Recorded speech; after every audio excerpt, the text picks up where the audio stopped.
Hey, what's up, everyone? Welcome back to another video. In today's video, I'm going to talk about my best and my worst performing ETFs within my portfolio. I've done a video like this before, but I'm going to revisit them and see how things are doing. As always, you guys, nothing here is financial advice, and please go ahead, smash that like button. I do appreciate that. So we'll start out here with the market conditions of the day. Things have been, a little bit choppy lately. You can see here at the S&P 500 this week down about 2%. But the day before, it started to really take a dive. Of course, I just got some dividends to buy in on Monday, and then I bought in, and then the very next day, we saw that bigger drop. But the Nasdaq down about 3.7% this week. So things have been taking a little bit of a tumble, but that's normal. There's a little bit of pullbacks going on. That's not too bad. But one thing I will touch on is Bitcoin and crypto. They have been getting hit again, and you can see in the last month they are down 18% on Bitcoin. 3 months, it's down 10%. And then we'll zoom out a little bit more, guys. The last year, Bitcoin has fallen 40%. So that's quite a big drop, and that will tie into the next ETF that a lot of people have been talking about. I've seen a lot of videos recently on MSTE. You can see on the chart it is down 88%. We're, not too many more percentages, and it's basically lost 100% of that price, which is very unfortunate to see. There's been lots of talk and speculation about reverse splits and things like that to keep the fund alive, which, if I had to speculate, that is exactly what will happen to this one because there's certain trading ranges and price thresholds on ETFs and stocks that I think once it gets around that $1 to $2 range, it changes some requirements and things like that on the stock exchanges.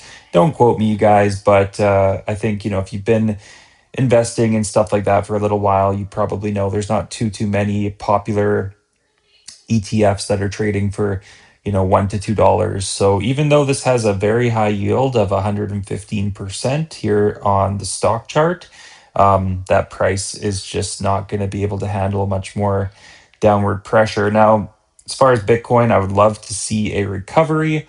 I don't know when or how that's going to take place. I luckily don't have a huge allocation of Bitcoin in my own portfolio, which we will go and cover right now. So we'll go from the total profit percentages, which will include distributions and dividends. So we'll start with Canoe EIT. You guys can see here, total profit is 30%. So this is one of my longer holdings. It is a very stable fund. It's just one of those funds that I hold that when everything else is in the red, it just seems to keep trucking along, which is awesome. Surprisingly, ENCC is slightly above HDIV right now. Just I think it's because of the trading day today. HDIV, took a bit of a beating on the price today as well. But ENCC has had that big run up with oil and gas, and my average cost on it is $10.46. It was one of my earlier ETFs I bought into as well. I've kind of just been buying and holding it. You guys can see here. I collected a lot of the dividends. I haven't even really bought any for, a few months. And then even when I was, I really wasn't buying heavily into this one, but I'm up on my capital appreciation as well as distributions for a total profit of 29.56%. And just a little FYI, I think I will be swapping out of this one. Not because I don't like it. I do like this fund. I like the holdings and all of that stuff. But I think I'm going to swap this for CMCL just for a little bit more exposure. Still have some ENCC in it, but a little bit more diversified. And that twice monthly dividend is nice. Next up on the list is HDIV. We got it coming in at 27.45%, 22% on capital gain, and the rest in dividends received. So my average cost is about $19, and it's currently trading for $23.29. HDIV also just had a small dividend increase, and I will just point out You see the yield here under summary. The yield is coming in at 9.89. If we go down to income, there's that 9.89% yield, but my yield on cost is over 12% because of those natural dividend increases. So you guys can see how buying and holding and even reinvesting, but more importantly, just buying and holding with natural dividend increases, you can get a high yield because eventually that yield could cross 14, 15%, even higher than that, depending how long I hold it, which I do plan on holding it forever. Next up will be HYLD, and this one's coming in at 26.75%. I've got a pretty big position in HYLD now, over 6,700 shares. Very happy with this one. It also had a small dividend bump, and if we scroll down under income, we can see the current yield's coming in at 12.3, and my yield on cost is about 14%. So I've been happy with that. C-Day, even though I haven't held it as long as these other ones, I've got a total profit of almost 20%, you guys. And you can see the current yield is 17.76%, and my yield on cost is 19.58%. I'm very happy with the performance on C Day. Actually, I've really been liking C Day and Q Day, which is next up with a total profit of 18.7%. We'll take a look at the yield is coming in at just under 19, but my yield on cost is 21.5% on Q Day. And then I do have USCL, which I did sell out of, and I had some commentary on this fund, but it's been doing fairly well recently. It's been kind of coming back. It's been making a comeback. So we're over that $24.50 range on USCL, which puts me at a capital gain and a total profit of 15.85%. My cost per share is 22.88 and it's trading for 24.57.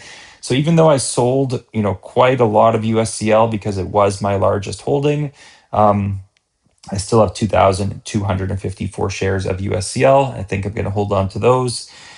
Next up, we've got HHIS, which is coming in at 7.12%.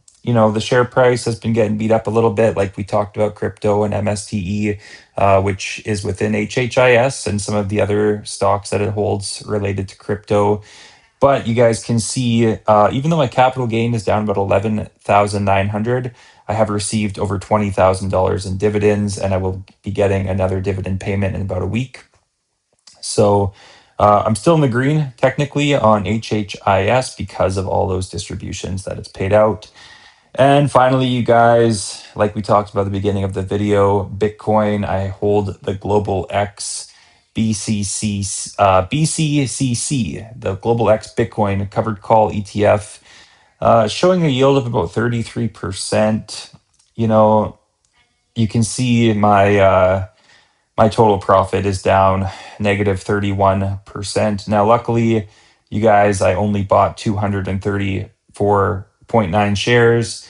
It did cost me about $5,000, and it's currently worth about half of that, $2,600.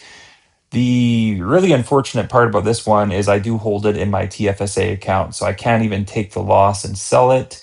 Again, it's a small position for my portfolio, but I would really love to see some recovery.